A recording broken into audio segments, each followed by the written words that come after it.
So all of us in our kitchens have something that looks like this. We do. You know, the utensil drawer that's a big, huge mess. So I have asked Lisa from Glen Family Bakery to kind of go through our utensil mess and at least give us some useful tips on organization and honestly a clue on which utensils I should be using for which tasks. So yes, we all have the messy It's drawer such a mess. or, you know, the thing, the little vase with, Right, with everything stuck in there. So a tip for your drawer, if you don't have it organized, put the things that you use the most on the top, on the side. So I use my whisk, my spatula, and I use my cookie scoop a lot. So I have it all on the side.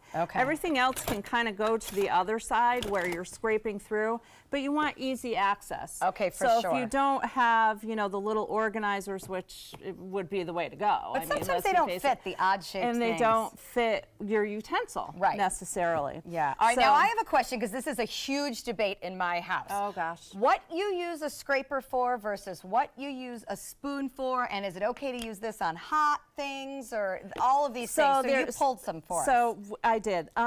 First of all, let's talk about the wooden spoons. Okay. No, they're not just for running around, you know, tapping your children things on the bottom.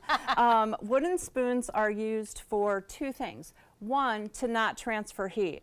So if you're stirring something and you don't want the heat transferred from the spoon to your hand, you use a wooden spoon.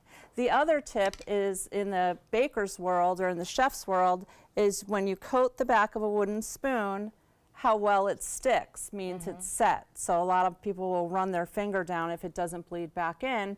Then you know that your pudding or your custard or your pastry cream is set and now, it's ready. Are these better for just basic stirring than, say, a plastic version? Well, there's a couple ways that you can think about it. Say you have a brownie mixture.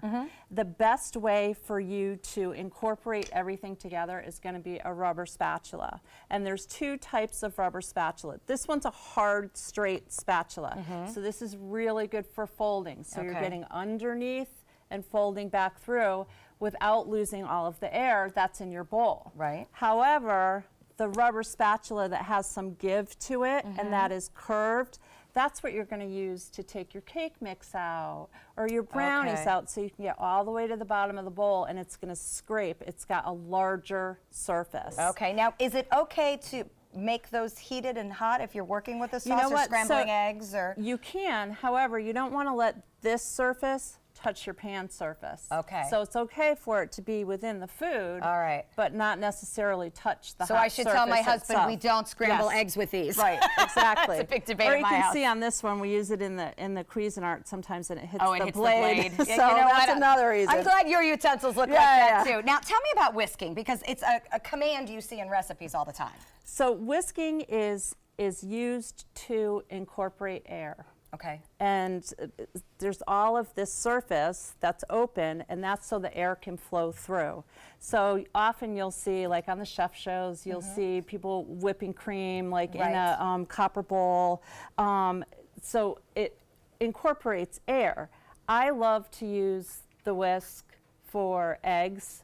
So if you're going to do like an omelet or you're going to scramble eggs, to keep it fluffy. When you see a recipe command that says whisk together, take it seriously. It says whisk for a reason? Exactly. Doesn't mean we should just be stirring it. So the difference, so when you have the rubber spatula, you're using this to keep the air and the fluffiness. This is creating it. All right, so if your utensil drawer looks like this, hopefully this helps a little bit. Yep, even the professionals have drawers like this, but they've got great advice on how to use our tools.